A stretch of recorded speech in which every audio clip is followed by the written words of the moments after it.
fury of Lewis's attack.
What's happening, my people?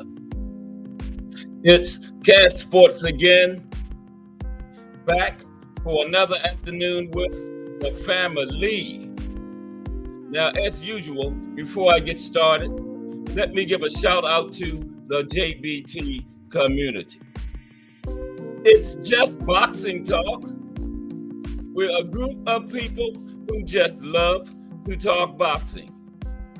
And we're always looking for others to join us. And you don't have to have a podcast. The only requirement is you just have to love to talk boxing. That's all. That's all. Miss Cass, hashtag JBT. Mike Mazik. Thomas Hill, hashtag JBT. D Free, boxing matchups with D Free, hashtag TWTDC from the winning team. Salute to everyone, and welcome to another episode of Cast Sports, the Box Historian. Today, boxing in the States, Louisiana. And you know what time it is. If it's Monday through Friday, 2 p.m., it's the Box Historian, bringing you all of that boxing history. Boxing is the greatest sport of them all. That's why we love it. Can't get enough of it. So how is everyone? Thursday afternoon edition of Cast Sports, the Box Historian. Getting late in the week. Pulled right up on another weekend. Got some more Friday cards. Couple Saturday, Sunday, Tuesday. Boxing has really been treating us good these last few weeks. This whole year, really, we can safely say, I think 24 has passed 23. So maybe 25 get in here. It's just getting better and better and better. Maybe we'll get back to how it used to be back in the day.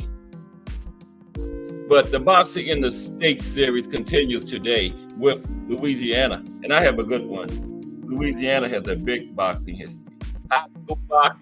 Yeah, high school boxing. LSU, Louisiana State University. Yeah, college boxing.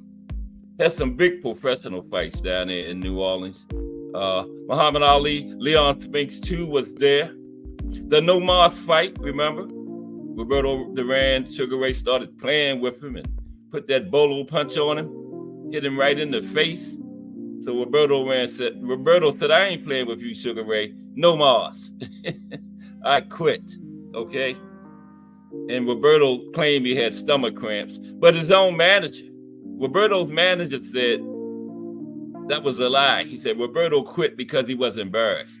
He said Roberto didn't have stomach cramps before the fight. Roberto didn't have stomach cramps during the fight, and Roberto didn't have stomach cramps after the fight. Roberto's manager said he quit because he was embarrassed. And the legendary trainer Ray Arcel left him because Ray said, I have never seen anything like that. I can't be associated with that. But that was in New Orleans. We're going to cover that today. But Roberto made a nice comeback. Came back to be champion. Just Do Boxing in the building. The Voice. What's up, Just Do Boxing? Coming up at 4 p.m. with some fire boxing talk. That's who I'm warming you up for. I'm going to take you right up to Just Do's doorstep, and then we're going on up in there and listen to that fire boxing talk. You know it's going to be something good. There's always something good because he got the perfect name. Everybody gets their Just Do over there. Salute Just Do Boxing. Boxing in the States today. But how is everyone this Thursday afternoon? We pulled up on another weekend, remember? And we got a bunch of cards this weekend. I think Janet Beck fights tomorrow. The fight's always good. Janet Beck is a champion at 160. He's going up against, I forgot who he was going up against. But it's going to be a good fight. It's coming from Australia. Yep, 160. Few other cards. We got a card coming from the UK. I think Saturday, Nick Ball is making his first defense of that featherweight strap he took off of Raymond Ford in one of the Riyadh seasons earlier this year.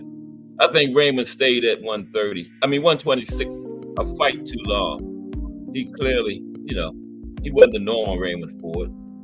And he was talking about going to 130, but I guess they got offered that Riyadh season money for one more fight at 126, and Raymond said, "Shoot." And it wasn't a bad move because he was getting ready to vacate anyway.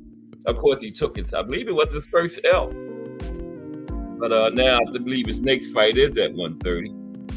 But I had picked Nick Ball going into that fight, but I thought Raymond pulled it out. But you can't be mad because it was one of those kind of fights, man, where you couldn't be mad either way. It was action all the way through.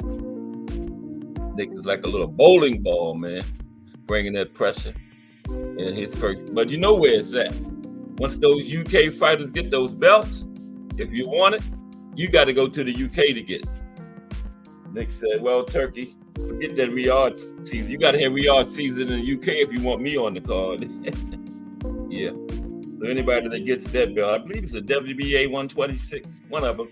Anybody gets that belt is going to have to go to the UK and take it. And they believe in the home cooking over there in the UK, man. I done seen some stuff over there, man. But they have good, knowledgeable boxing fans. You can come from anywhere. You go over there and perform, put on a good fight, they will cheer you and acknowledge you. But they support their fighters, man. And the judges, the referees, everybody support them. Remember George Warrington hit me high in the head and low and pulling your head toward him and headbutting, and he got away with all this stuff, man. Is George still fighting? Yeah, George Warrington used to do some stuff in the ring.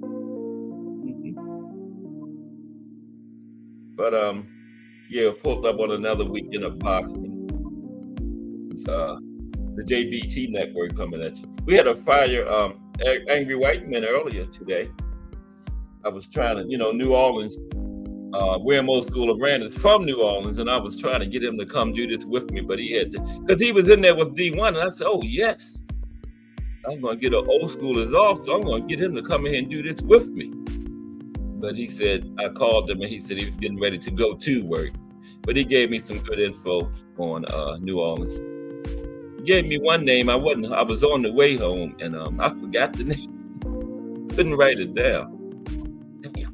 I hope he might pop in, because he said this guy was a former fighter, promoter, and a lot of history in New Orleans boxing. He was involved in it, big time promoter. But I forgot the name, man. Anybody know it? It was Joe something, Conlon or something like that. I couldn't get it out. But I still got a pretty good show for you today. Beautiful slide display, nice and clear. I hope Let's Talk Fashion comes in there. He always getting on me about my images and stuff. I hope he comes in here and sees these beautiful pictures I got today for y'all. But I hope everybody's day is going okay. We're going to wait till about 2:30-ish, about 5-10 more minutes to get started on the New Orleans. I got like 20 boxes from New Orleans. The dancing master, the drunken master. I don't know why I want to call him the dancing master. I know, Mike Mazik, you corrected me a long time ago about that. You told me it was a drunken master. Sorry, the drunken master. Emmanuel Augustus is from New Orleans. Well, he was born in Chicago, but he moved to New Orleans at an early age, right? He moved to Louisiana at an early age, and he fought out of New Orleans during his boxing career. And he used to be in there doing all kinds of stuff.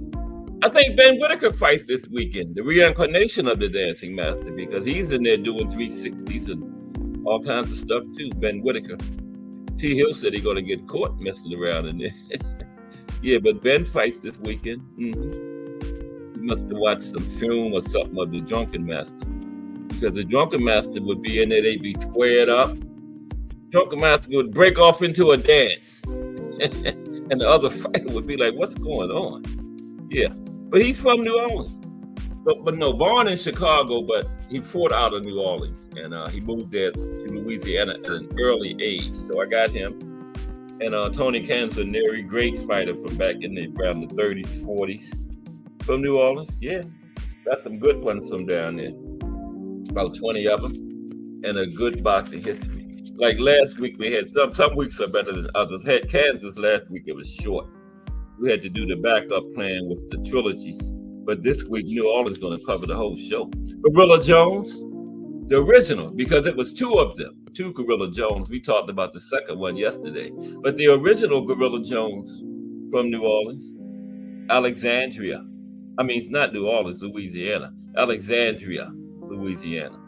And a lot of the boxing history in Louisiana came through New Orleans. So that's what we mainly going to be talking about today. But high school boxing, you don't hear about that too much, High school boxing, they had it down there, and we're going to cover it.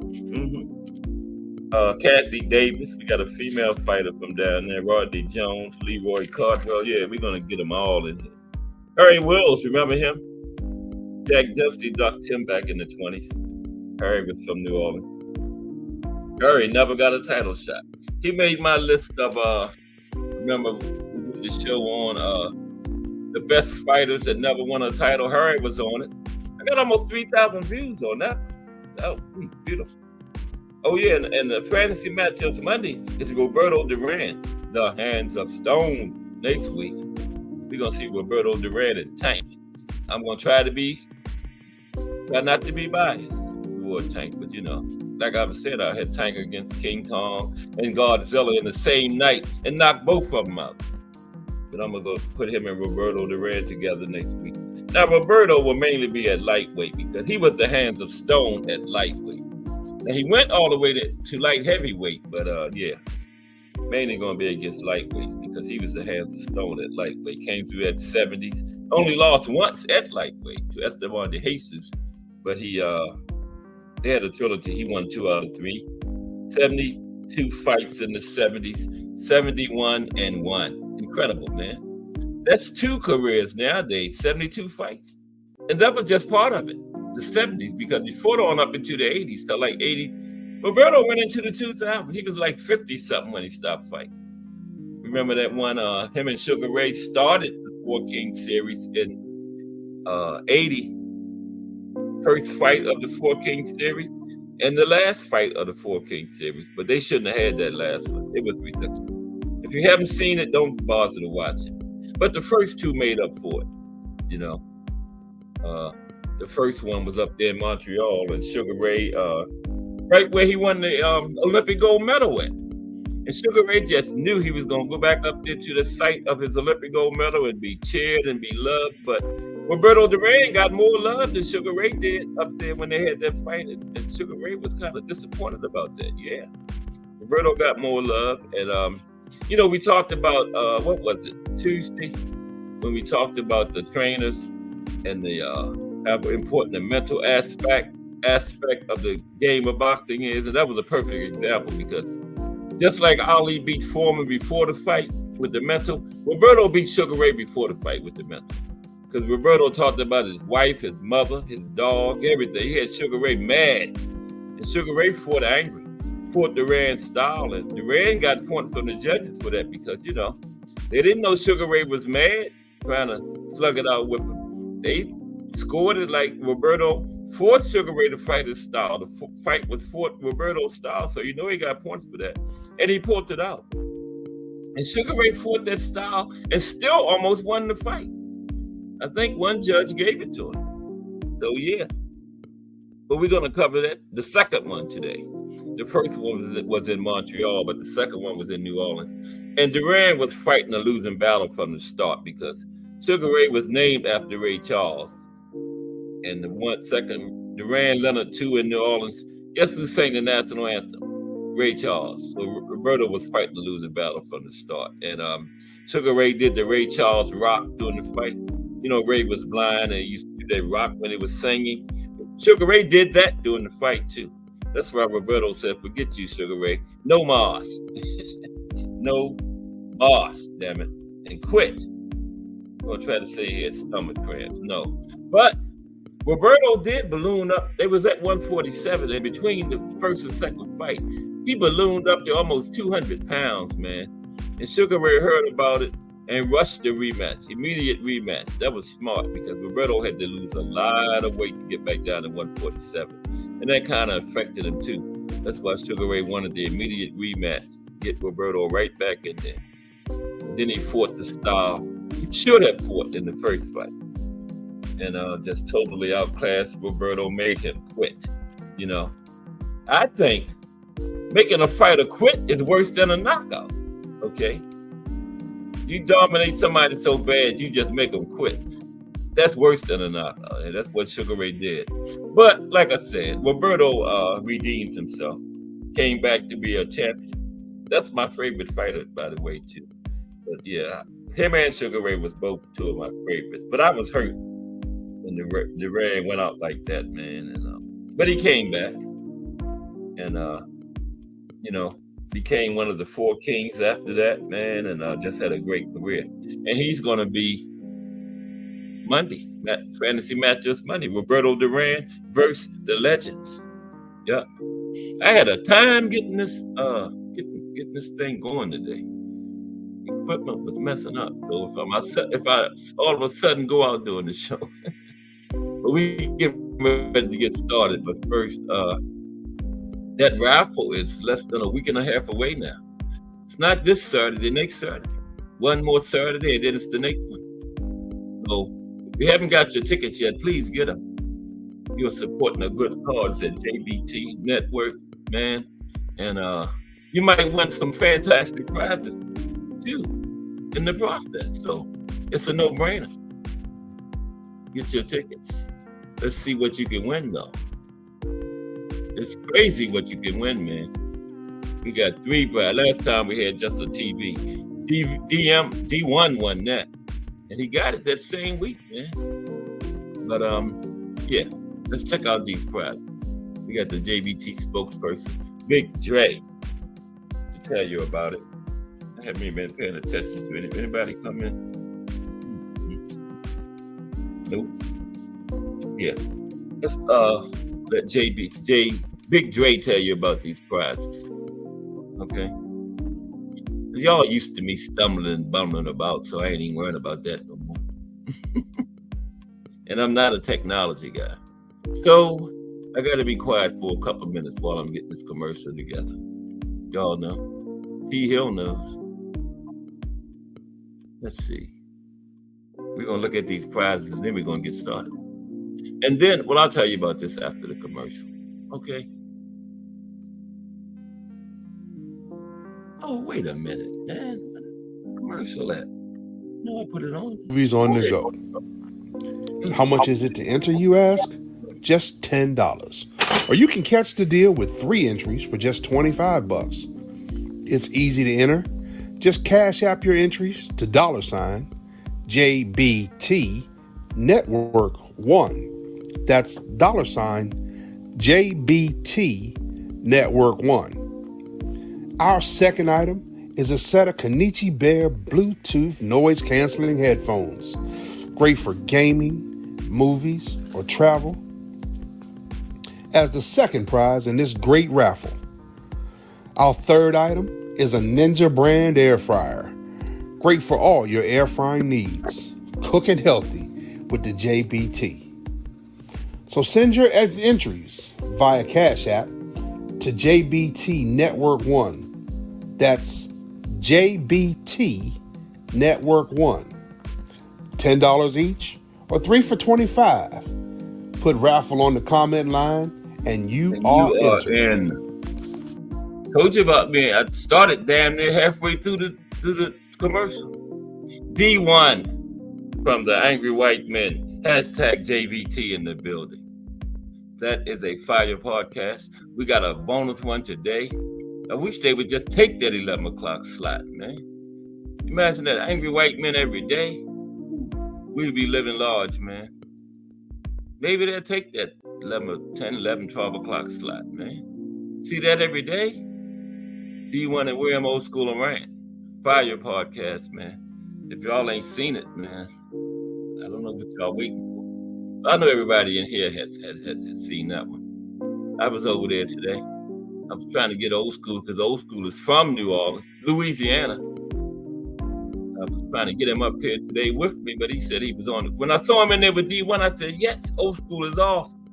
So I can get him to come in here and do this Louisiana with me. And then he called. When I called him, he said he was getting ready to go to work.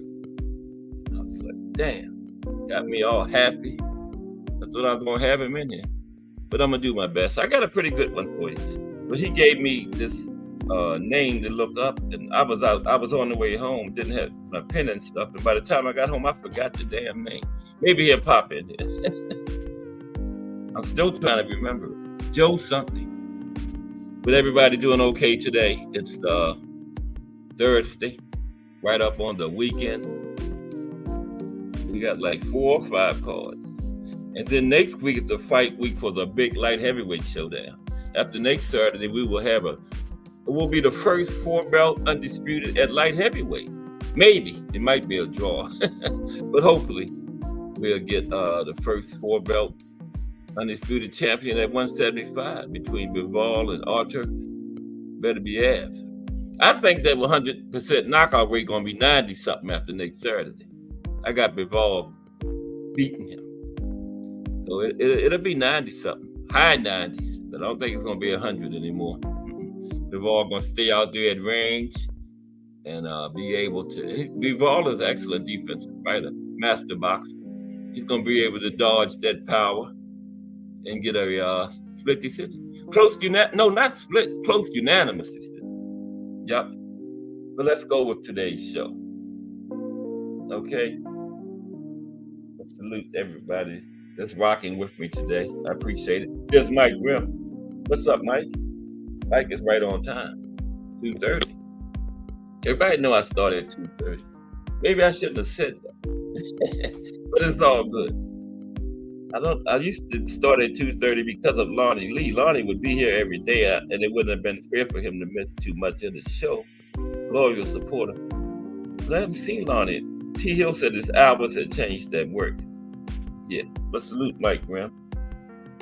Man, my Orioles got swept. Just like last year.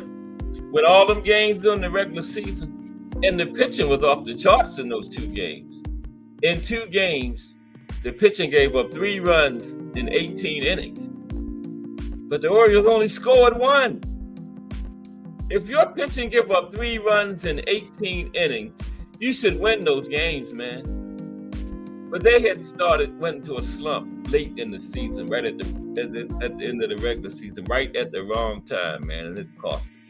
But Kansas City getting ready to get theirs because they got to go up against the Yankees.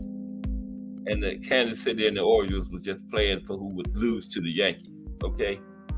And I'm going to watch that, and I'm cheering against Kansas City. I'm not a Yankees fan, but I'm going to be against Kansas City. I got the Yankees winning it all. They haven't won one in a while, but I think they'll get back into it this year. Yeah. Uh-oh. D1 says, no way. That fight is over by 10.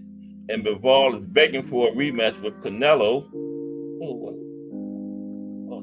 there we go. Bivol is begging for a rematch with Canelo because he's going to get destroyed. Okay. That's D1 from the Angry White Men. Got better be ass with that 100% knockout rate staying intact. Says Bivol is going up out of there late.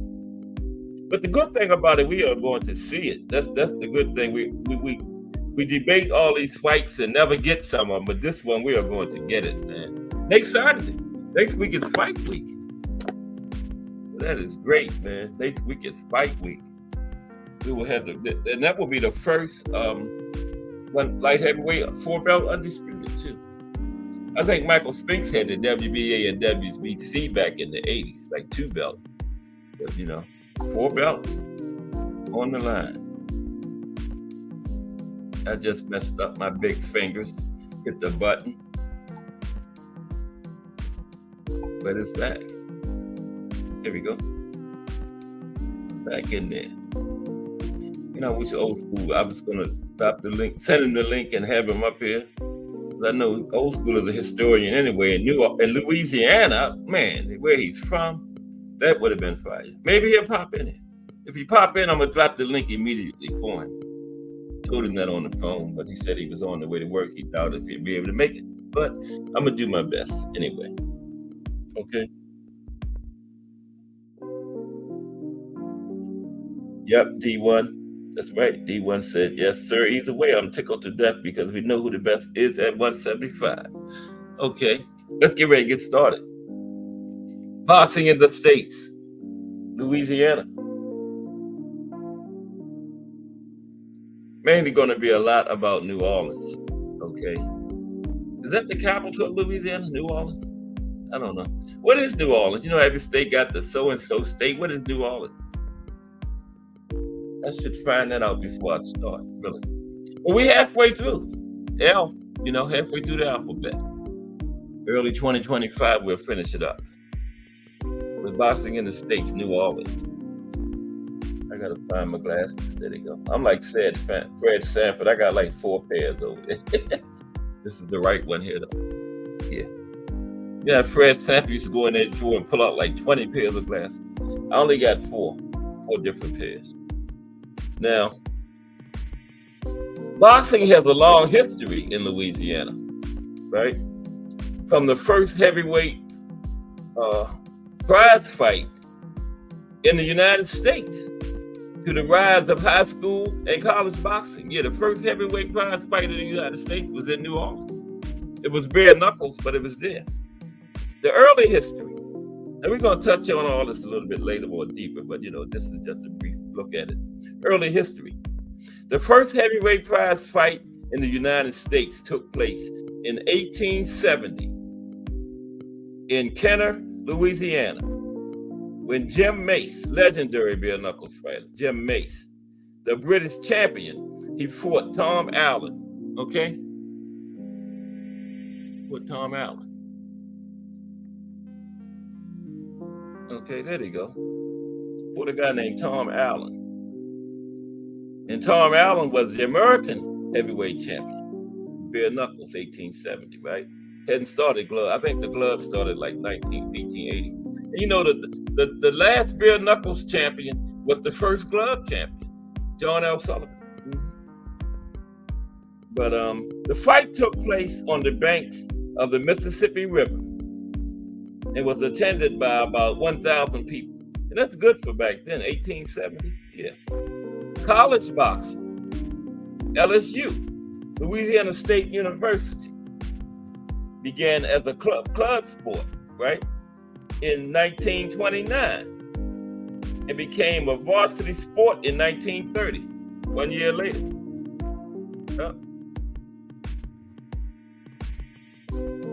The LSU Tigers won their first Southeastern Conference title in 1934 and gained national attention in 1939 and 1940. The LSU returned to varsity boxing in 1948 after World War II. You know, just like professional boxing during the war, had a little lull in it. And they won their first and only national championship in 1949. And guess what? High school boxing. You don't hear too much about high school boxing. Wow. I did some high school boxing, but it was out in the street. You know, out there fighting and stuff. Right? And it wasn't just boxing or anything. Win out in the street, you just fight to win. Okay? Army Lieutenant Francis G. Brink is considered the father of Louisiana high school boxing, right? In 1931, Brink organized the first statewide high school boxing tournament, right? And this tournament was on the LSU campus. Over the next few years, many schools formed boxing programs. Yeah, we're gonna go into that a little bit deeper later on too. Now, New Orleans. Okay, give me 4 minutes. Man, I am so disorganized today. I need a bigger desk. Okay. Yeah. Okay, D1, appreciate you. D1 from the Angry White Men podcast. BN Boxing News in the building. What's up, BN Boxing News? Another Roger JBT channel, man. Boxing in the States today, BN, Louisiana. Just touching on a little highlights of it, then we're going to get into it deeper. High school boxing, yes. You don't hear too much about high school boxing. But Louisiana had it. I think they had it in one of those other states we did recently. Was it Chicago? No, it wasn't that far back, but I can't remember. But yeah, we had high school boxing at another place too. Yeah. Being boxing news from Louisiana too. Yeah. So that's my state you're talking about. And I thought about that before I read that being boxing news. You was from Louisiana. Yeah. Now New Orleans. New Orleans has been a center of the boxing world, hosting many notable fights, right? The Muhammad Ali, Leon Spinks II title fight, and the Sugar Ray Leonard and Roberto Duran. The No Mars fight was in New Orleans. Superdome, remember? BN Boxing News might have been there, who knows? It was down there. The New Orleans Sports Hall of Fame includes 10 boxers, a trainer, and a boxing official. Yep, New Orleans Boxing Hall of Fame. Now let's get a little bit deeper into this New Orleans boxing. I mean, Louisiana boxing. I don't know why I keep saying New Orleans. BN Boxing News says I was on BBO's panel last night chopping it up. Yeah, I keep forgetting to come on at 8 o'clock. Yeah, BBO Boxing TV. Another Fire JBT channel comes on at 8 p.m. Monday through Thursday. And you know, the Friday night hangout comes on at 8 on Fridays. Jay Hardcore himself, the founder of this JBT. But oh man, excuse me for a minute. Where was that? Excuse me for a minute. Count from 50 backwards to 0, and I'll be back. Damn it.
Sorry about that. I'm back. Sorry about that. I'm going to put a no trespassing sign up at 2 p.m. Don't come on my property between 2 and 4. But I'm back. Sorry about that. Okay. We're going to talk about, get deeper into this boxing in Louisiana. That's the subject today. Okay. Big Dre, hashtag JBT in the building. What's up, Big Dre? How you doing, bro? I'm trying to get that up. Fire fantasy matchups Monday. Advertising the Big Dre sent me, man. I wanted y'all to see that bad. The thing said the wrong size. I gotta convert it. You know I can't do that. But I'm gonna have it by Monday. I get my 7-year-old granddaughter over here to put it in for me, you know. She is way more technological than I am. I'm 8 years old now than I am. I can't remember these children. I can't even remember my own age half the time. But the popularity, salute Big Dre. Good to see you today, bro. Home of the Rougarou. That's right. I got Regis in here too. Boxers from New Orleans. Definitely got Regis. Now, the popularity of boxing in New Orleans dates to the early 1830s, when waves of Irish immigrants provided an enthusiastic audience. Okay? The Irish became masters of prize fighting in the 19th century as a way to profit and to gain social recognition in much the same way that blacks would in the mid-20th century. Okay? Yep. Now, prize fights occurred infrequently in and around New Orleans, mostly because it was illegal. Early fights were held in rural settings, barns or clearings in the woods, anywhere where wooden posts and ropes could be hastily erected to define the ring, and where paying crowds could be accommodated. Sometimes fights were held on barges anchored in the river to prevent the police interference. Okay, you got to keep 5-0 out because it was illegal back then. And they was doing bare knuckles, right? Boxing was illegal. They had the nerve enough to be in there fighting with bare knuckles. Let's talk fashion in the building. What's up? Let's talk fashion. How are you today? Let's talk fashions.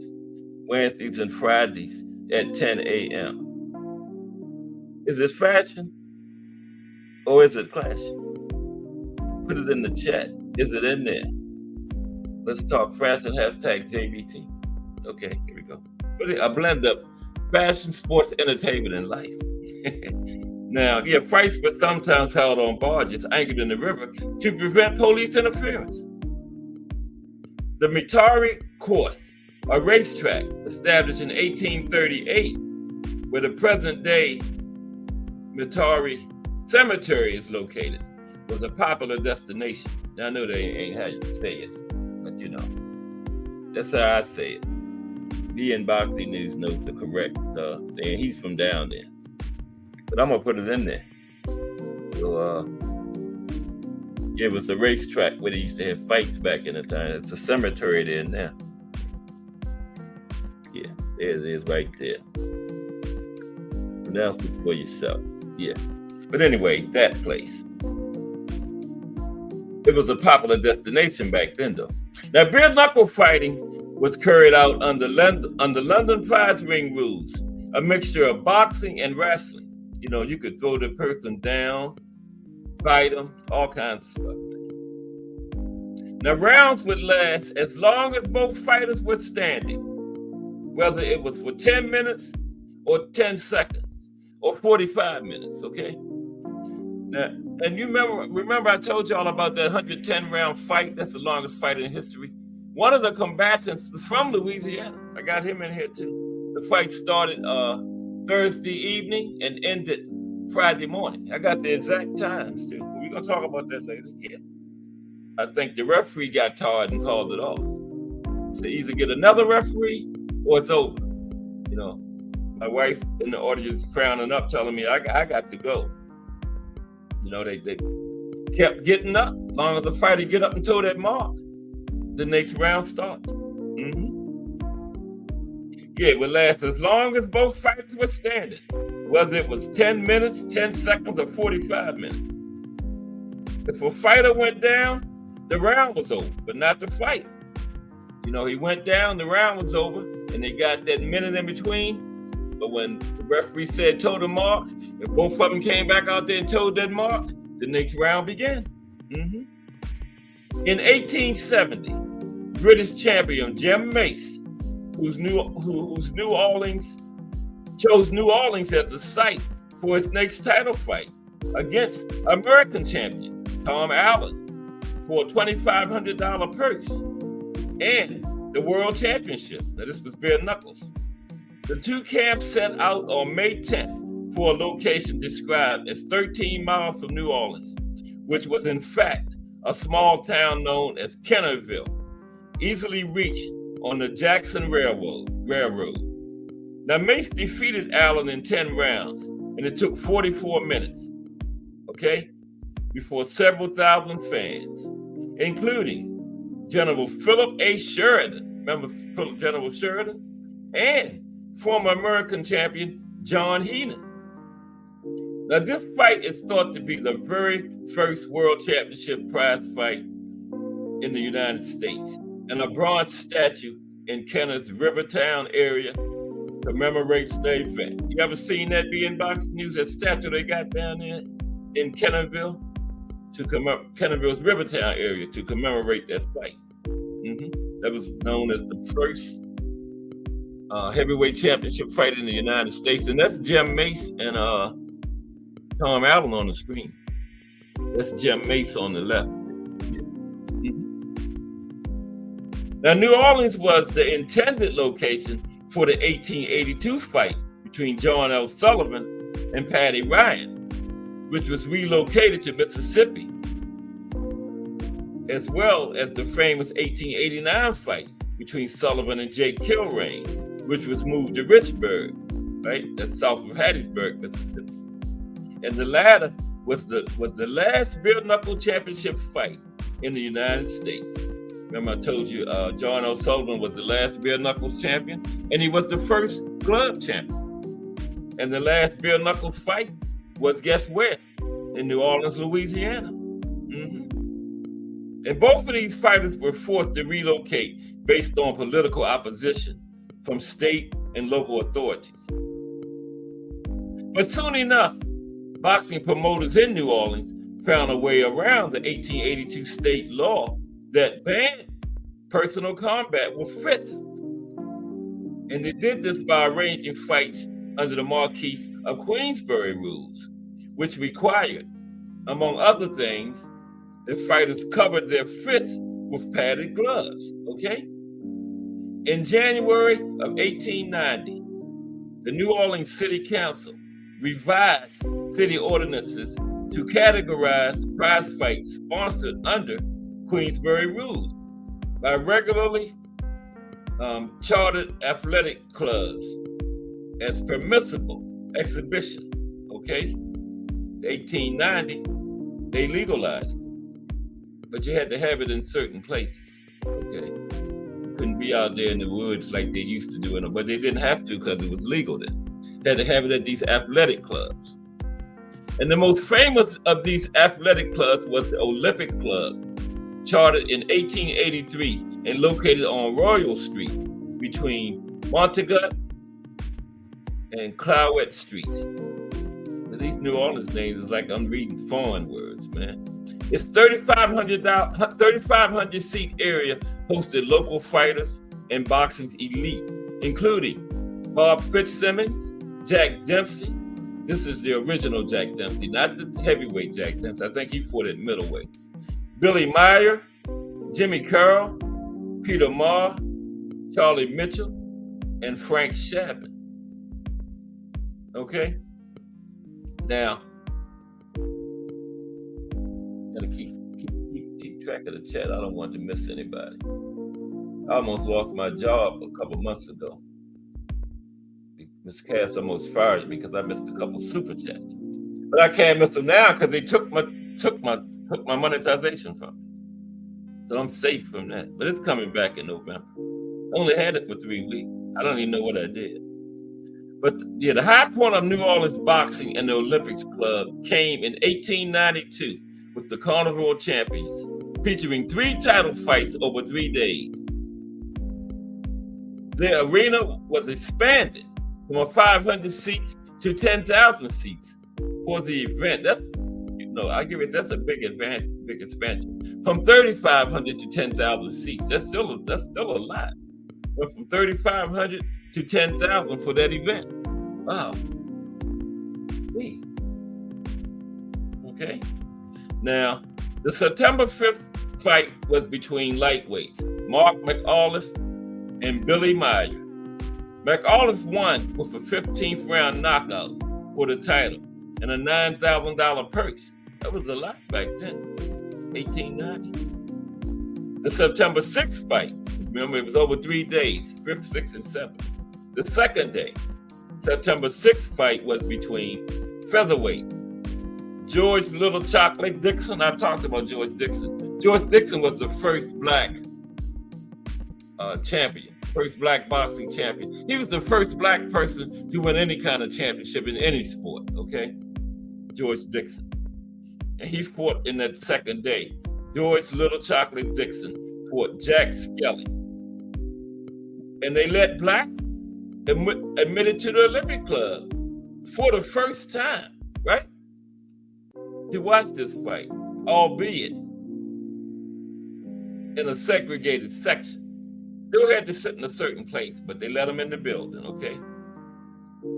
Dixon pounded the title out of Skelly in 8 rounds, causing such an uproar that it was Dixon's first and last fight in the South. Yeah, they got mad when that black guy beat that white guy. And one time, they couldn't even, when a black and white was fighting, they couldn't even make film of it because they didn't want any film of a black fighter beating a white fighter. Yeah. But, okay, then the last fight, the headline. It was like a fight card, but they had it on 3 different days. The headliner was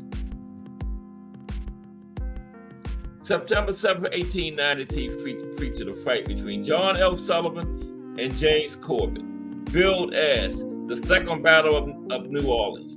And it saw Corbett outmaneuver, outfight, and outlast the champion, eventually knocking out Sullivan in the 21st round, winning the heavyweight title and a $25,000 purse.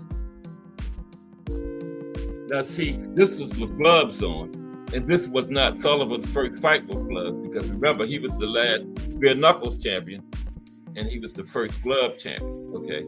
This was a fight with gloves then. That's when they legalized it, but they stipulated you had to wear padded gloves. But it was for $25,000, and Corbett won this fight. Yep. This fight marked the start of the modern era in boxing, okay?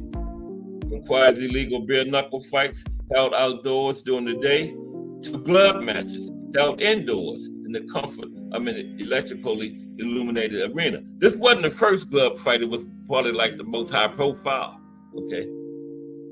And the torch had been passed.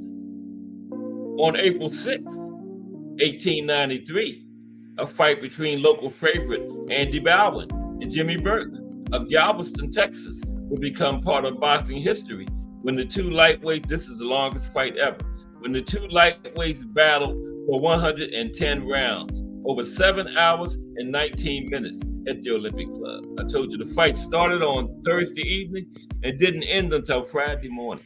They fought for 7 hours and 19 minutes.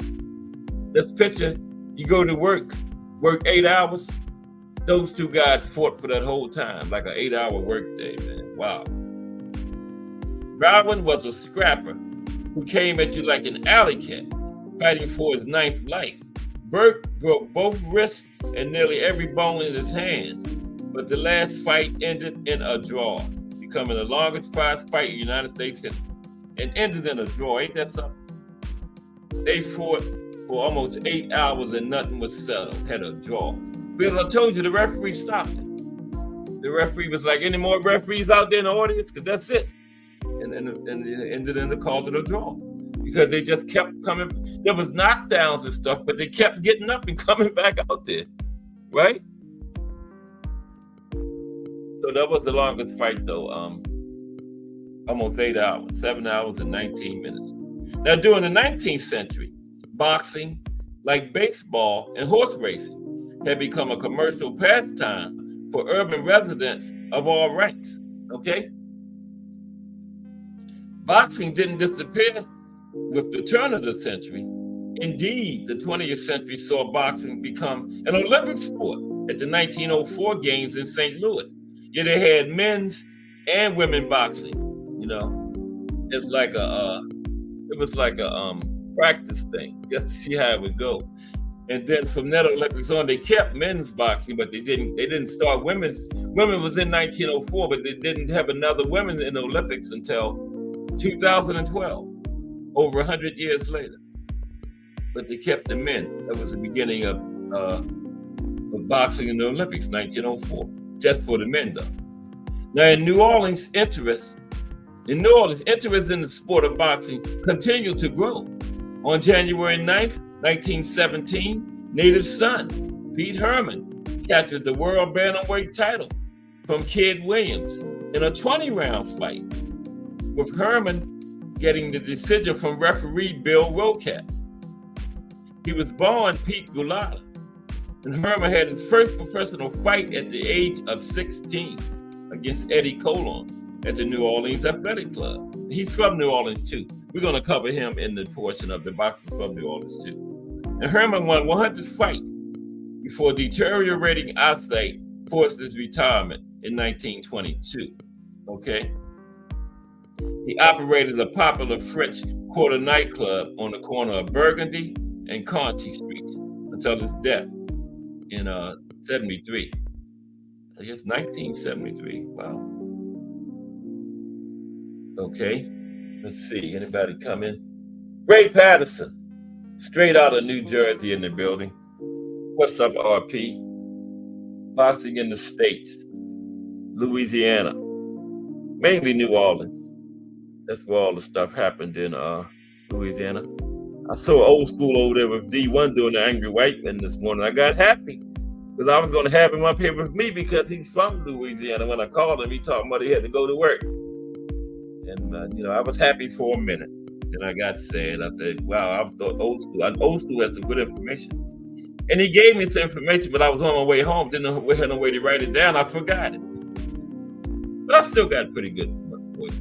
I think Old School would be happy if he was in there. He would be up here. But anyway, New Orleans produced other notable fighters in the 1920s, including Ray Culata, Eddie Colon, Joe Mandot, Donnie Fisk, and Happy Chandler. But the best of them all was Tony Canzonieri. I've talked about Tony before. We're going to cover him too in the Boxers in the States section. Tony was born in Slidell, and he won his first fight on July 24, 1925 against Jack Gardner, the first of 19 consecutive wins. He won 19 straight out the gate. Yep. He became one of the best lightweights of all time. Roberto going to fight him Monday in the fantasy matchup Monday. Yeah, Roberto going to have to go up against Tony. We're going to see what happens in that. Because Tony, one of the best lightweights of all time. And was ranked by Ring Magazine as the 34th best fighter of all time. Not just lightweight, overall. And ESPN had him as 21st best fighter of all time. He is probably the most successful boxer ever to come from New Orleans, winning 80% of his 175 fights. That's how they fought back then. Man had 175 fights. That's like 5 careers nowadays, 5 or 6 careers nowadays. Wow.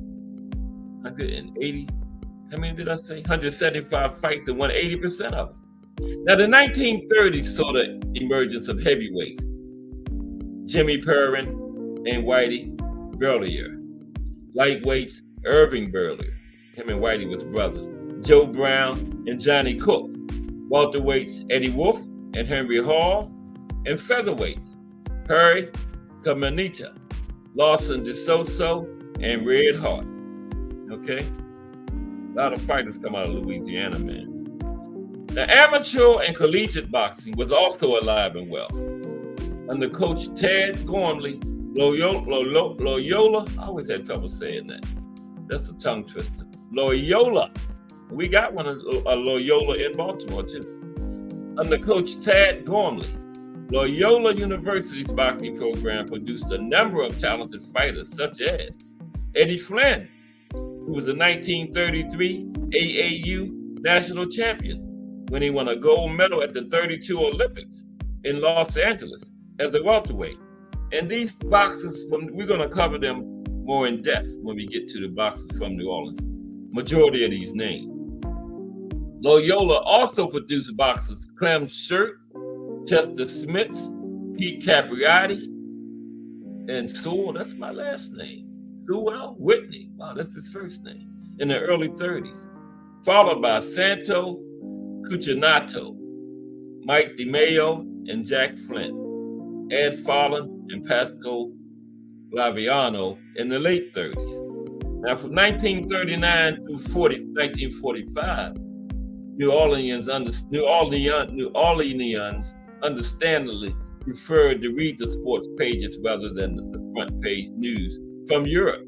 But in post-war New Orleans, boxing came roaring back.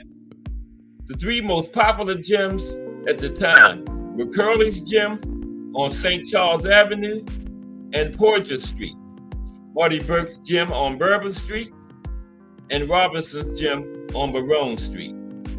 Promoter Lou Messina specialized in fights for fighters who trained at Curley's.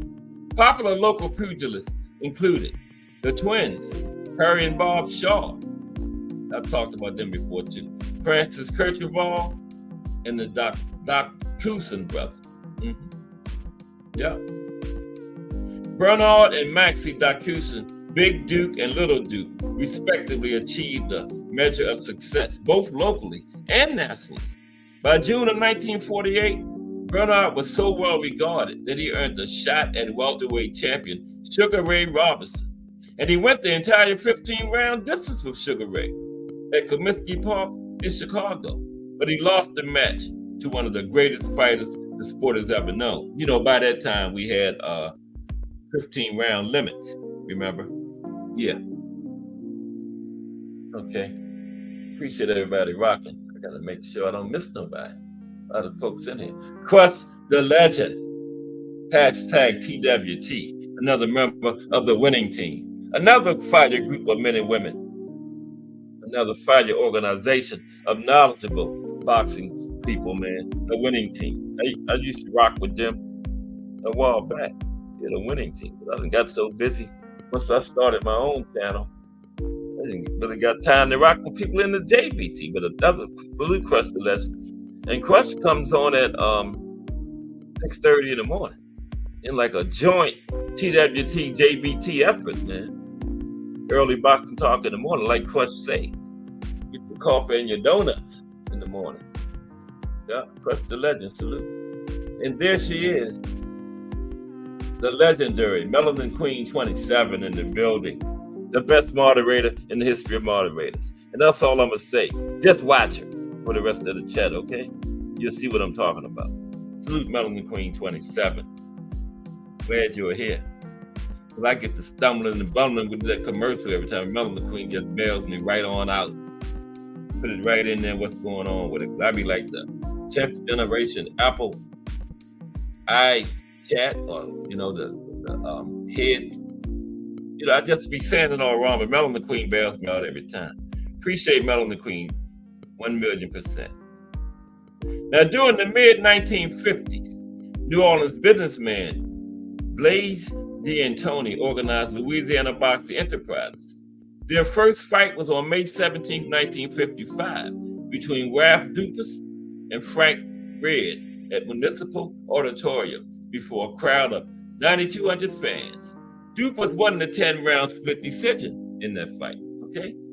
Now, Dupas escaped crushing poverty by becoming a professional boxer at age 15 after changing his birth year to qualify for a license. You know, he said he was older than he really was. He soon became a world-class fighter getting his first title shot in 1958 against lightweight champion Joe Old Bones Brown in Houston. And Joe is from Louisiana too. We're gonna cover him in the Fighters from Louisiana section. Now Bones beat him in 6 rounds. But who was I talking about? Dupas. Okay. Now Dupas would continue to face world-class fighters such as, get this, Emil Griffith and Sugar Ray Robinson. Okay. Now that's top of the world class there, Emil Griffith, Sugar Ray Robinson. On April 29th, 1963, in his 123rd fight, Dupas won the World Junior Middleweight title from Denny Moyer at Municipal Auditorium. Over 16 years, he would compile a record of 106 wins, 23 losses, and 6 draws. What is that, like 135 fights? Wow. Wow, that's a lot. His best friend and training partner was the legendary Willie Pastrana. Willie turned pro at 16 years old and quickly worked his way through the light heavyweight ranks. And on June 1st, 1963, he defeated Harold Johnson for the World Boxing Council, WBC, and the WBA light heavyweight championships. He was trained by the legendary Angelo Dundee. Willie Pastrana was a stablemate of Cassius Clay, who later became Muhammad Ali. The fights of Dupas, Pastrana, Percy Pugh, and Jerry Pellegrini, the battling barber from St. Bernard, filled the sports page and provided a young fan ample conversation with his grandfather. But the glory days of boxing in New Orleans were coming to an end. Yep. In the intervening years, New Orleans would play host to a handful of premier boxing events. Okay. This one here. There you go.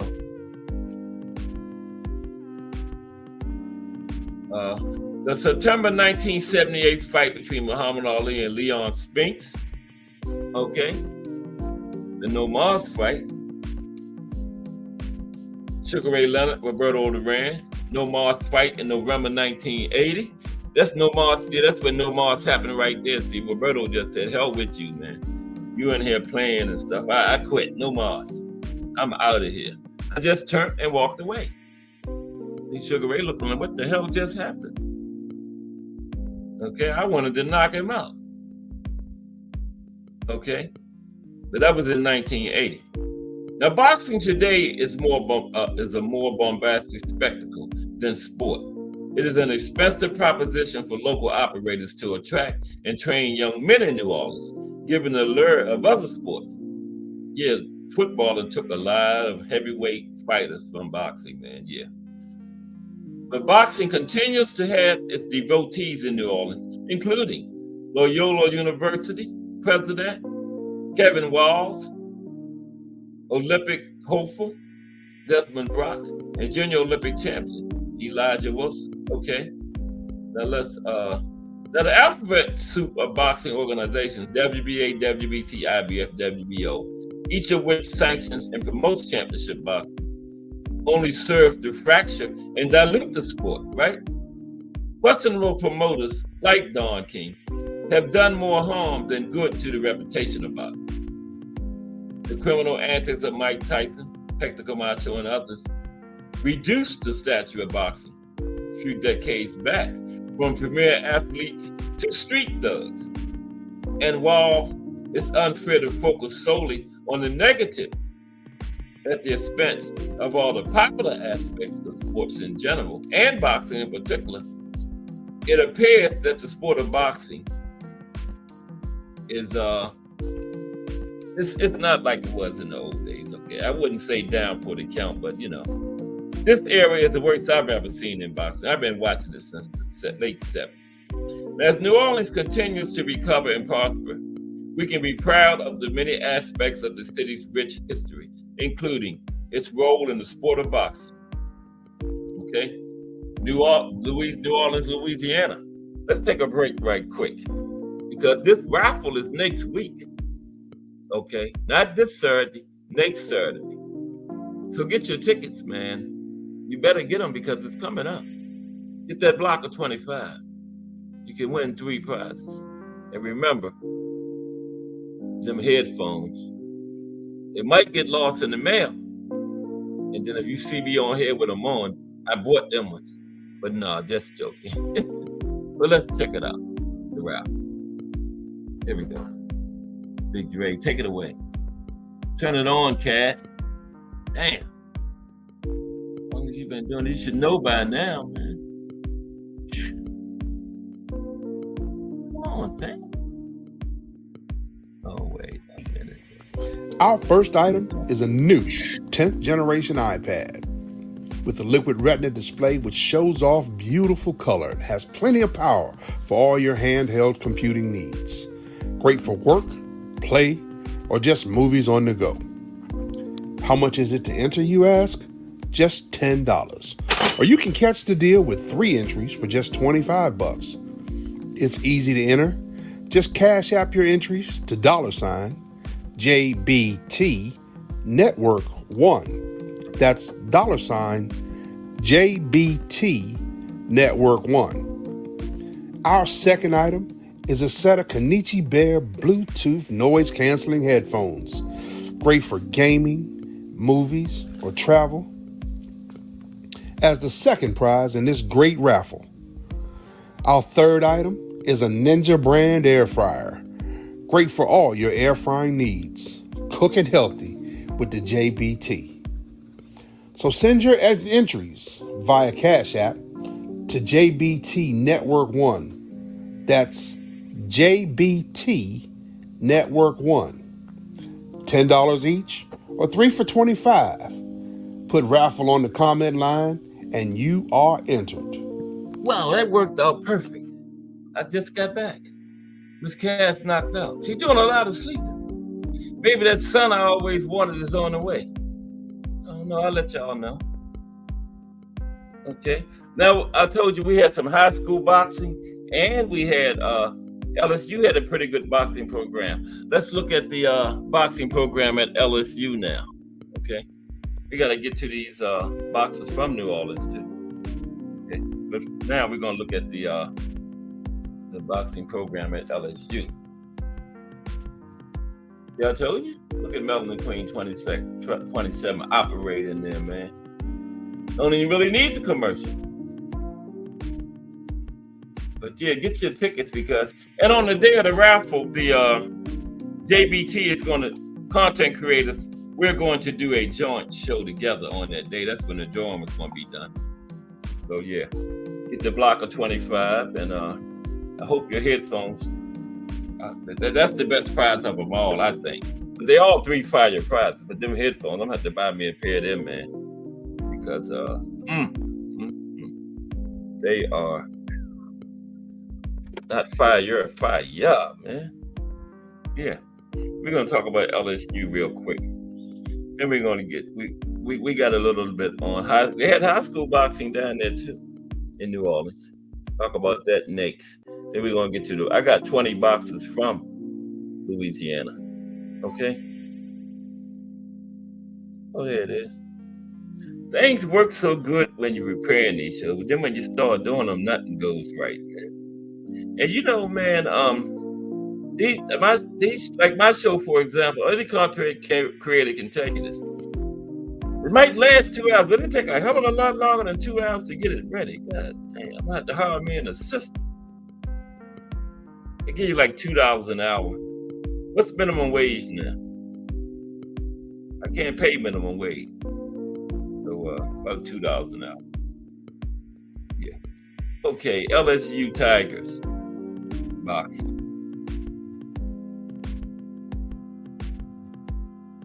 Yep, remember the LSU Tigers? Oh, okay. I left out a word. You gotta have this wording right when you're trying to pull this stuff up. One word can throw you off. Yeah, I'm still upset over Pete Rose passed away without being put in the Hall of Fame. But like I told you yesterday, they're gonna put him in there now. That's how they do.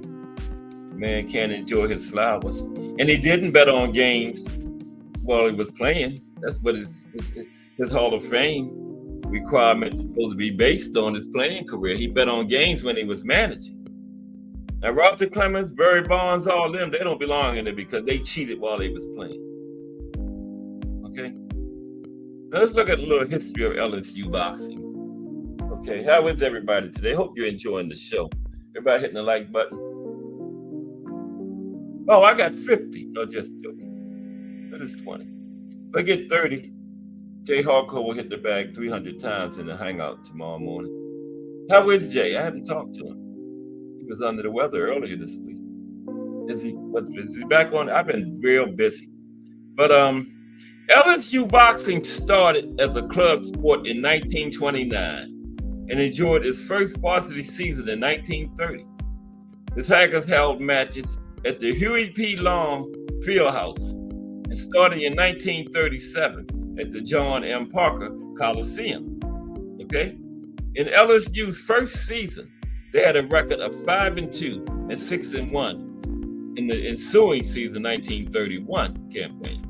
In 1934, LSU won its first Southeastern Conference title by beating rival Tulane.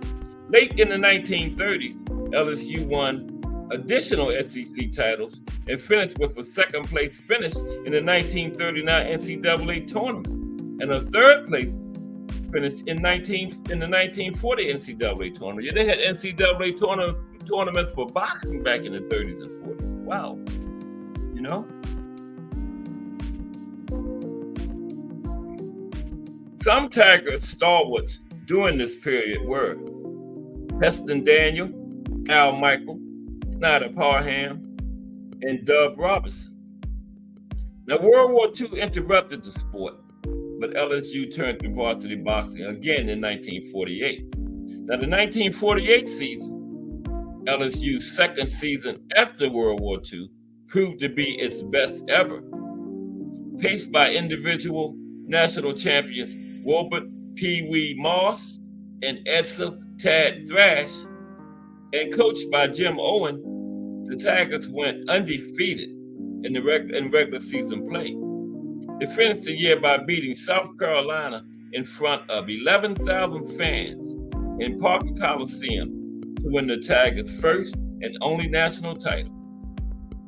Boxing at LSU continued as a varsity sport during the early 1950s with boxers Calvin Clary, Thurman Crow Peel, and Bobby Feenan.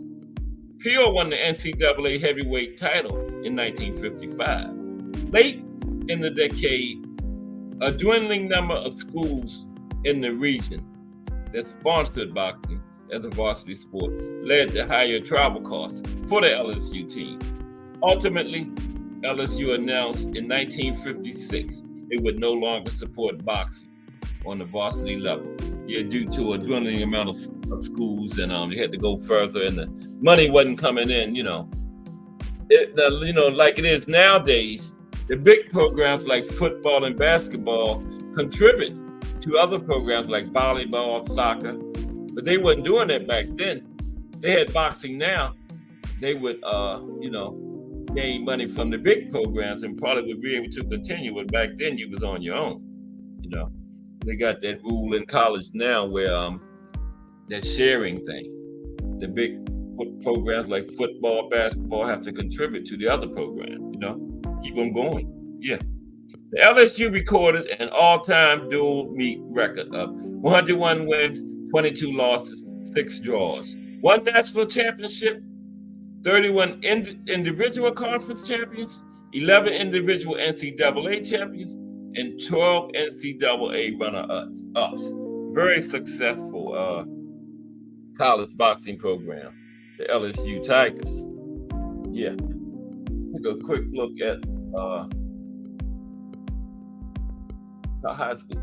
Big Dre say those headphones are mine. I paid my entry and I have claimed them. Big Dre got the headphones. But Big Dre, if they get lost in the mail, I ain't got them, man. They just got lost in the mail. And if you see me with something like that, to make them. All right, I bought them. Okay, they're like the same ones. They stuff get lost in the mail, man. So, I mail them and they get lost in the mail. And then you see me with something like that's not them.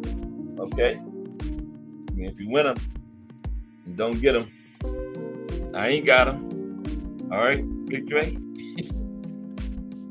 Okay, we're going to take a quick look at high school boxing, and then we're going to look at some boxers from Louisiana. Yeah, they get lost in the mail. I ain't got them. I mail them some party headphones. And Kaniki Bear is a proud sponsor of the JBT too. Yeah, Kaniki Bear, got to give him his props. He donated those earphones to us, man. Yes, that was a nice gesture he made, man. Yeah. Yeah, body headphones. So support Kaniki Bear, man. Because he really looked out for us on that.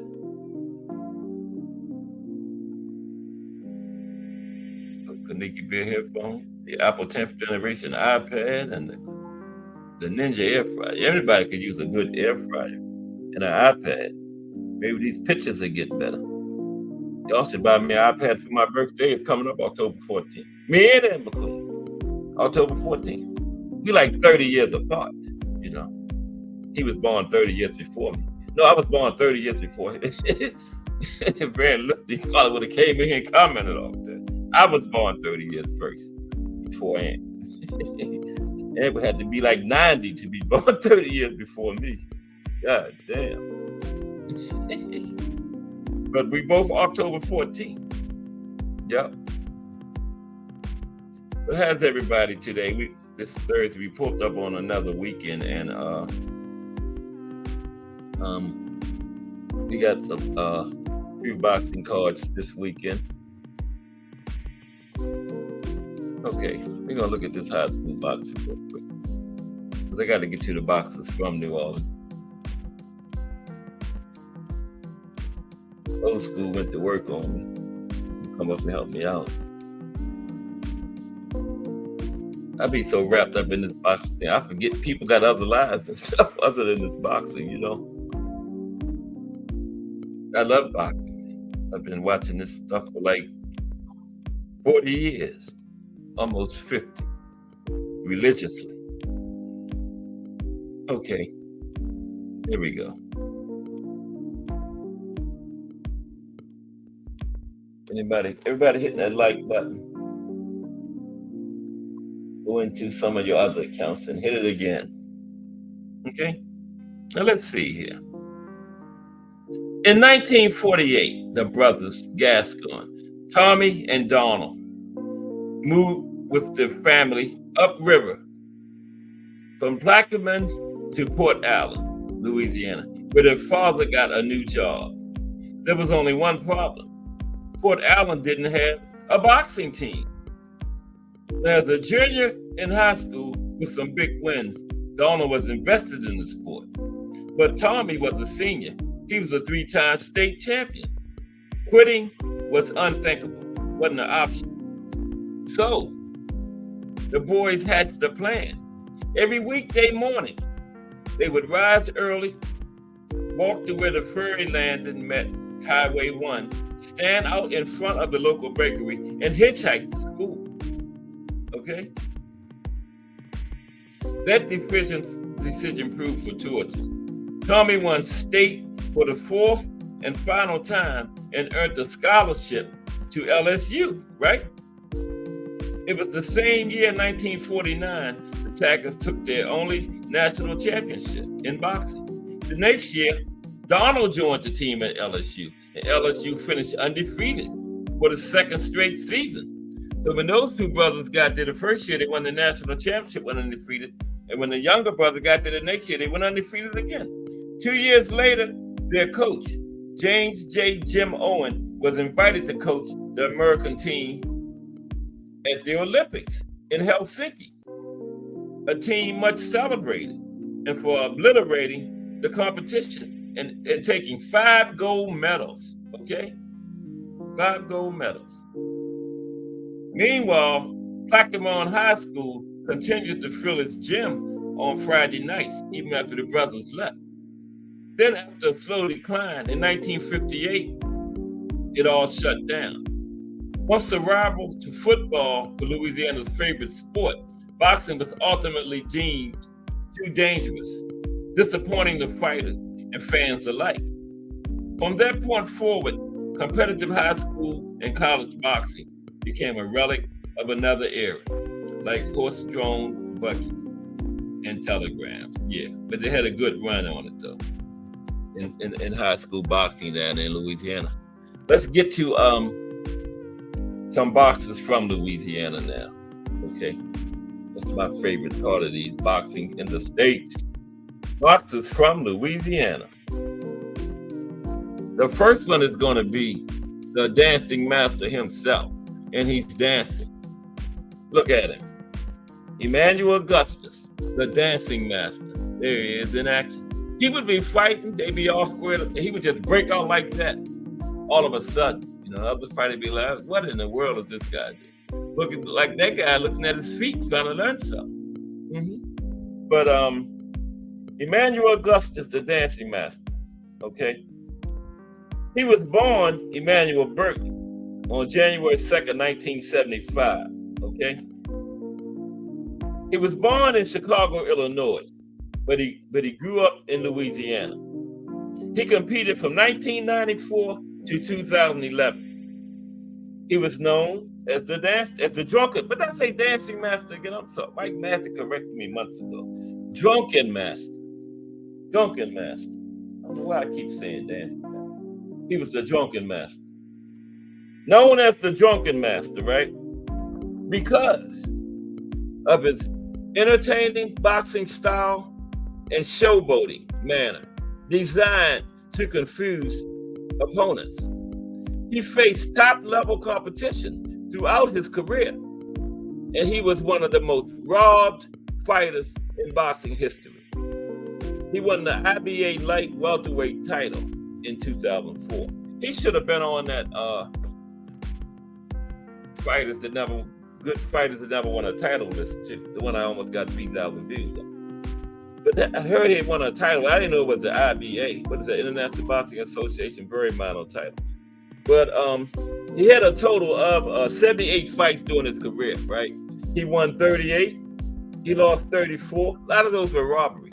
He had 6 draws, and he had 20 fights by way of knockout.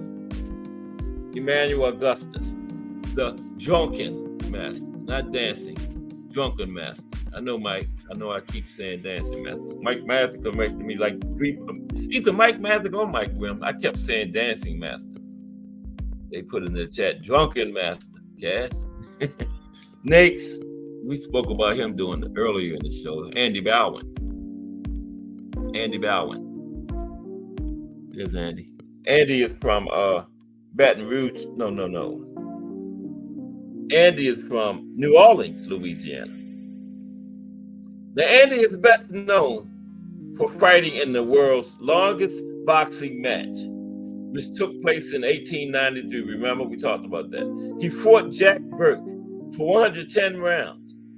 The fight lasted 7 hours, beginning on Thursday evening at 9:15 p.m., right? And ending early Friday morning at 4:34 a.m. Okay? This fight started Thursday evening, 9:15 p.m. Didn't end until Thursday morning at 4:34 a.m. Now think about all the stuff you do in between 9 and 4, sleeping, all kinds of stuff, and they were still fighting all that time. Okay? Over 7 hours. Now, the fight ended in a draw. Now, Burton, he only had like 27 fights, 27 total fights. He won 16, he lost 3, he had 7 draws, he had 1 no contest, 7 knockouts. Andy Bowen. Next is Old Bones. Joe Brown. Told you he was from Louisiana. Joe Brown. There's Old Bones. Joe Brown. From Baton Rouge, Louisiana. Baton Rouge. Brown won the world lightweight title in 1956, making 11 successful defenses against 10 contenders before losing his title to Carlos Ortiz in 1962. 1962, Carlos Ortiz. Brown was a classic boxer and a knockout puncher, known as the Creole Clouder and Old Bones. Okay, more commonly known as Old Bones. He was named Ring Magazine's Fighter of the Year for 1961. Brown was inducted into the Louisiana Sports Hall of Fame in 1978, one of only 10 boxers that's in there. Okay, that's for all athletes from Louisiana. Only 10 boxers, he's one of them. 1978. Went into the World Boxing Hall of Fame in 1987 and the International Boxing Hall of Fame in 1996. Okay, now he had a total of 186 fights. He won 122, lost 47, had 14 draws, 3 no contests, 56 by way of knockout. Old Bones, Joe Brown. Okay, boxers from Louisiana. Next is Lionel Butler. There's Lionel Butler on the left, the big bald-headed one. From Bogalusa, Louisiana. Bogalusa, Louisiana. Butler competed from 1989 to 2010. Okay, 21-year career.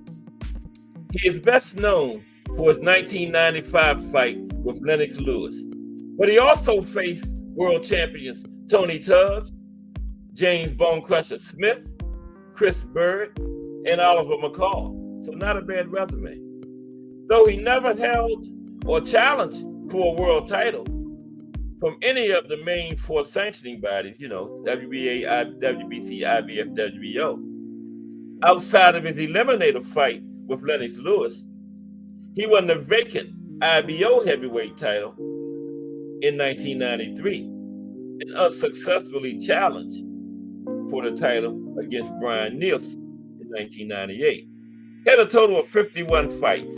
He won 32, lost 12, had 1 draw, 1 no contest, 25 knockouts. Oh man, excuse me for a minute. I don't have my calculator. You know about me and the knockout rate. That's almost 80. Yeah, almost 80. I can pretty much call them just by looking at them, but let's see what the Lionel Butler's knockout rate was. I'm just fascinated by it. I've been being good on my calculator lately, getting it, but today I didn't. Oh man, Lionel Butler, where are you? Okay, here's Lionel. He had 32 wins, 25 knockouts. What is that? That's close to 80, I think. 78% knockout rate. Not bad. Okay. After Lionel, we got Kathy Lee. Kathy Davis. She's from Winfield, Louisiana. Kathy Davis competed from 1976 to 1981. And some of her fights were fixed. Okay. She only had 12 of them. But guess what? 100% knockout rate. 12 fights, 1 no contest, 12 knockouts. But some of them was fixed. But she had 12 knockouts. Okay, they must have proved it. They said that, like, definitively, some of her fights were fixed, man. Tim DeMint, I think he fought solely as an amateur. Tim did, but Tim DeMint. Here's Tim. Tim looked like he 12 years old. He's from Bossier City, Louisiana. Bossier City. Bossier. I know. That's not what it is.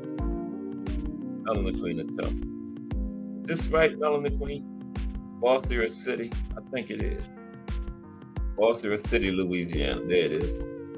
That's where Tim DeMint is from. Bossier City, or is it Bossier? You know how Louisiana has that little French stuff going on down there. But Tim DeMint, he competed as an amateur boxer. He competed in the flyweight division at the 1972 Summer Olympics in Munich, Germany. And he lost his second fight to to Calixto Perez. He did win one. He was upset. He upset the favorite Bobby Hunter during the Olympic trials. The man qualified for the 1971 Pan Am Games too, but he was not selected because of his young age.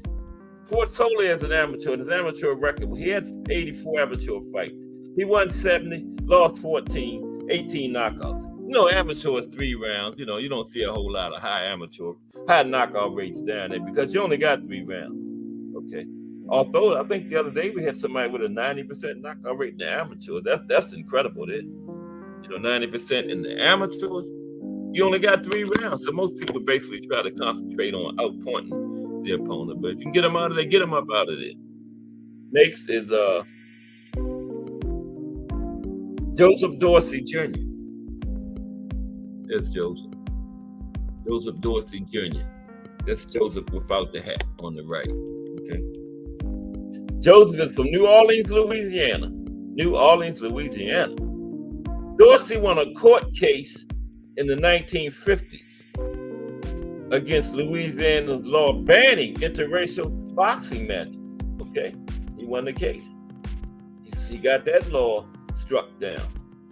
Dorsey began boxing at the age of 16 and retired from the sport at age 31. Had 35 fights, won 29, lost 6, 20 knockouts. Now where I put the calculator? I think that's high 70s. 29 and 6 with 220 knockouts.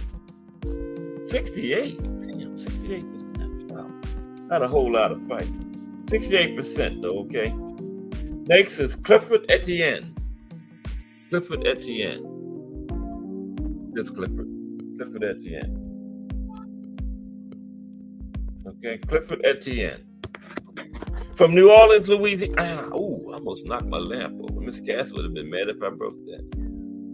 I would have been in the doghouse for the rest of the day that I caught it. That's that athletic ability, the way I caught that thing. Clifford Etienne from New Orleans, Louisiana. Clifford is a former professional boxer and convicted former robber and kidnapper. He is currently serving a 105-year prison sentence without the possibility of parole for armed robbery, kidnapping, and attempted murder. Now, as far as his boxing career, he was known for aggressive, high-volume style. I can see the aggressive, they're armed robbing people and stuff. And he fought Mike Tyson, Francois Botha, Nicolay Valuev, Calvin Brock, and Lamont Brewster. Now, he had 33 fights before he went to prison, before he went in the big house. He won 29, lost 4, 2 draws, 20 knockouts. Got the exact same knockout rate as the other guy. 29, 20, right? Yep, 68% knockout rate. Yeah, he's doing 105 years with no possibility of parole. Maybe he'll live to be like 130. He still can get out because it ain't life for 105 years. He can't get parole, but if he can do the 105 years, he can be back on the street again. Next is Edward Flint. There's Edward. I couldn't find a picture of Edward. I put that this keep up track where I'm at. He's from New Orleans, Louisiana. Edward Flynn won the gold medal in the 1932 Summer Olympics as a welterweight. He was also a member of the Loyola Wolf Park boxing team, fought primarily as an amateur. Couldn't get a record on him. We got Gorilla Jones, the original one. Remember yesterday we talked about the second Gorilla Jones, fought during the Great Depression era, remember? This is the original Gorilla Jones, the first one, from Alexandria, Louisiana.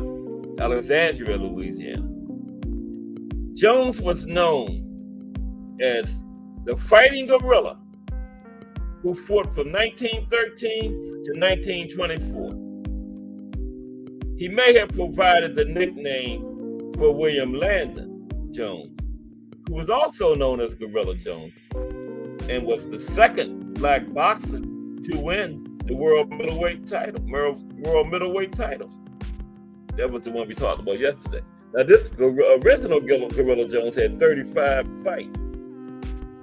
He won 18, lost 17. No, he had 37. Won 18, lost 17, 2 draws, 10 knockouts. Gorilla Jones, the original Gorilla. Should have been in wrestling. Gorilla Monsoon. Now, Pete Herman was pretty good. One of the bigger names to come out of Louisiana. There's Pete Herman.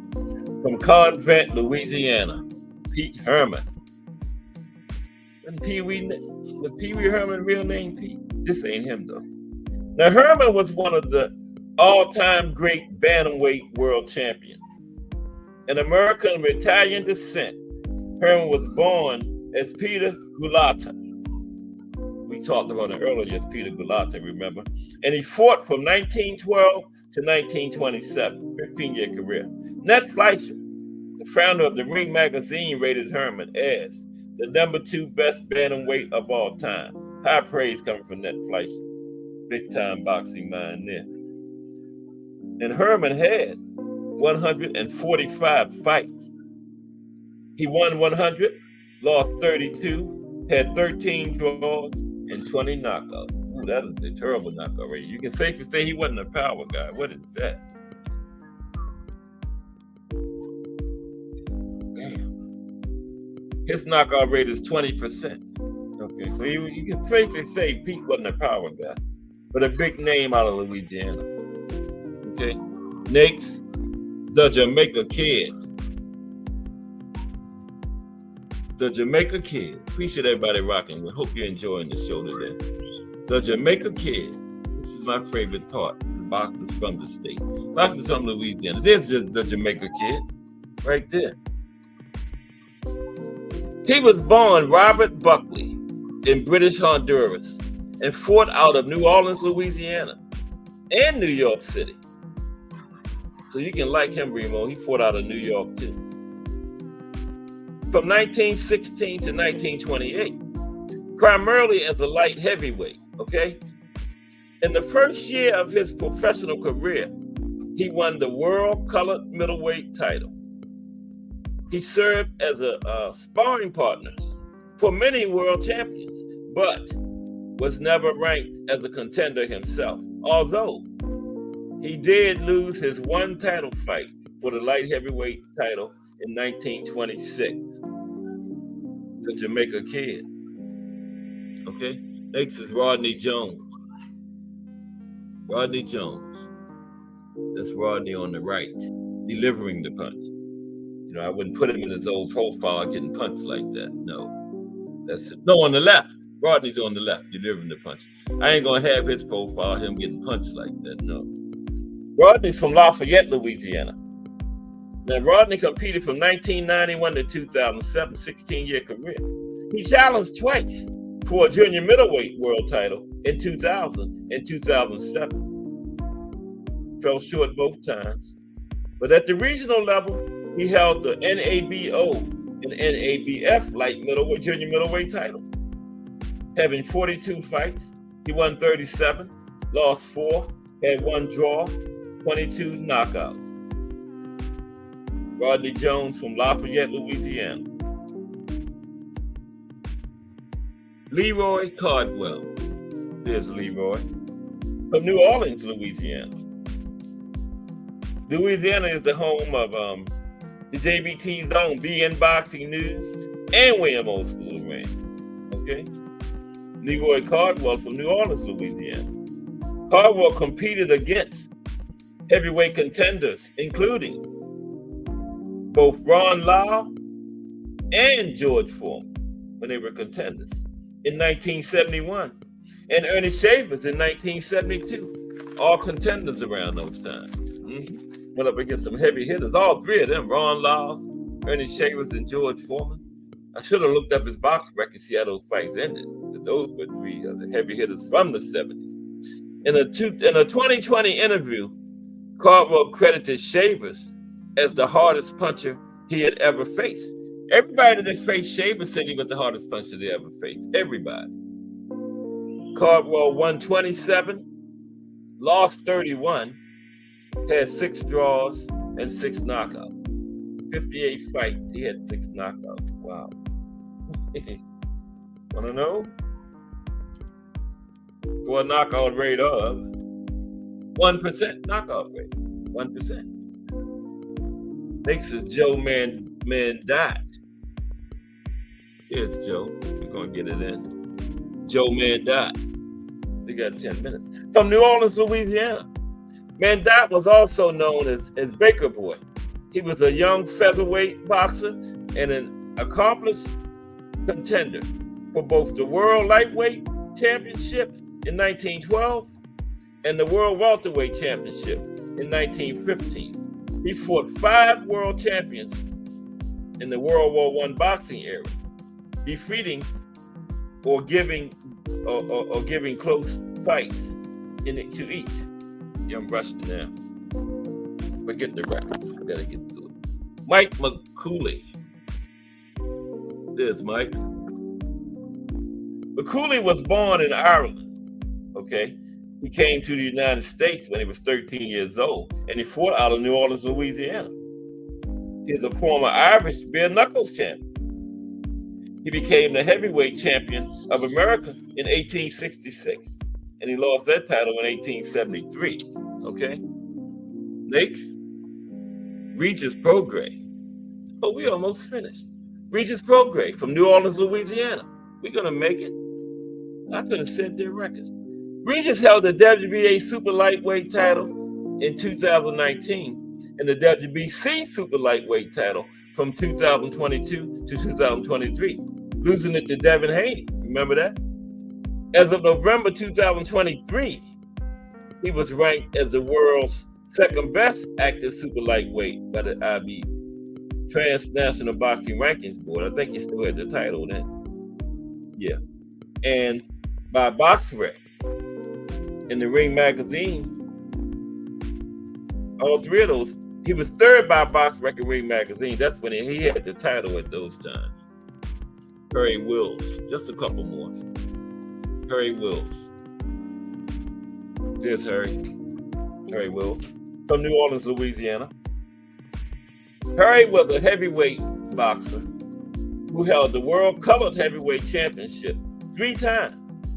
Many boxing historians consider Wills the most egregious victim of the color line drawn by white heavyweight champions. Wills fought for over 20 years, 1911 to 1932, 21 years, and he was ranked as the #1 challenger for the title. But Wills was denied the opportunity to fight for the title. Of all the black contenders between the heavyweight championship reigns of Jack Johnson and Joe Louis, Wills came the closest to securing the title. And BoxRec ranks Wills among the 10 best heavyweights in the world from 1913 to 1924, and the #1 heavyweight from 1915 to 1917. And many regard him as one of the greatest heavyweights of all time. Okay? And 2 more. Tony Canzoneri. We can't get out of here without doing Tony. Okay, Tony Canzoneri. Here's Tony. He's one of the, oh man, I messed my chat up. He's one of the biggest names to come out of Louisiana. Tony's from Slidell. However you say that, Louisiana. Slidell. Yeah, that's where he's from. Tony. I gotta do Tony because I don't write up on it. So I still want to do Tony. Here's Tony. Okay, Tony Canzoneri. Okay, he was an American professional. Oh no, close this window.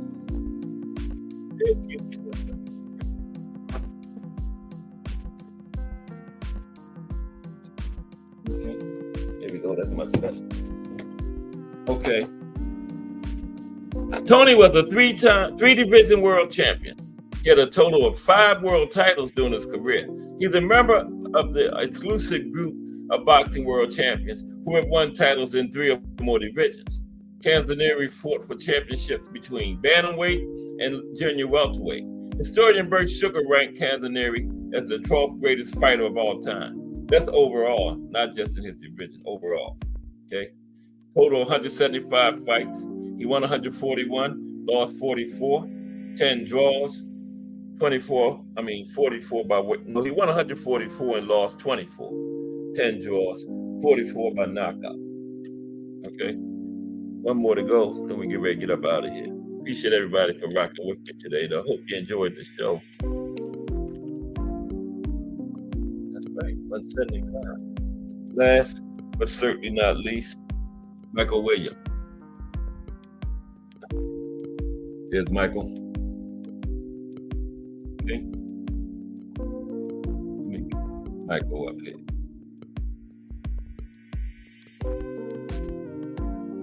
Tomorrow, we're going to end up this big week of boxing history with the profile. Guess who it is? Smoking Joe Frazier. Smoking Joe Frazier tomorrow. Don't miss that. That's going to be good. Okay. Now, Michael Williams, just a little short. He was a former professional boxer who competed from 1984 to 2000, 16-year career. In the 1990 film Rocky, he played the role of boxer Union Kane. Remember him in that? Yeah, he sure did. He had 28 total fights. He won 22 and lost 6, 14 knockouts. And there you have it. Boxing in states, history of boxing in Louisiana. Hope you enjoyed it. Appreciate everybody that came in the building today. I can't find my book with the names on it. Where is it? There it is. Just Do Boxing coming up next. This one took this one to the door. But I appreciate everybody that was in here today. Crush the Legend from the winning team. Hashtag TWT. Ray Patterson, straight out of New Jersey. Appreciate you, RP. Let's Talk Fashion. Hashtag JBT. We got another Let's Talk Fashion coming up tomorrow morning, as a matter of fact. Big Dre, hashtag JBT. The JBT spokesperson, and he does a fire, fantastic job. BN Boxing News. Fire JBT channel. Melanie Queen 27, the best moderator in the history of moderators. Y'all saw her operating all through the show. D1 from the Angry White Men, hashtag JBT. Had a fire show this morning. Usually shuts it down at 10 p.m. on Fridays. Boxing matchup with D Free, hashtag TWTDC. Another member of that fire, the winning team, D Free. Appreciate you, D Free. Always lawyering on that Friday night hangout with Judge Jay Polo. No, morning, Friday morning when the court comes in. When I do my age discrimination lawsuit against Remo, I'm gonna either get D Free or Aunt McQueen to be my lawyers. You know, whichever one will come the cheapest. Now, I'm suing Remo for $10 million, but I will settle for $20 out of court. So, and then we had Thomas Hill, hashtag JBT, the legendary Thomas Hill.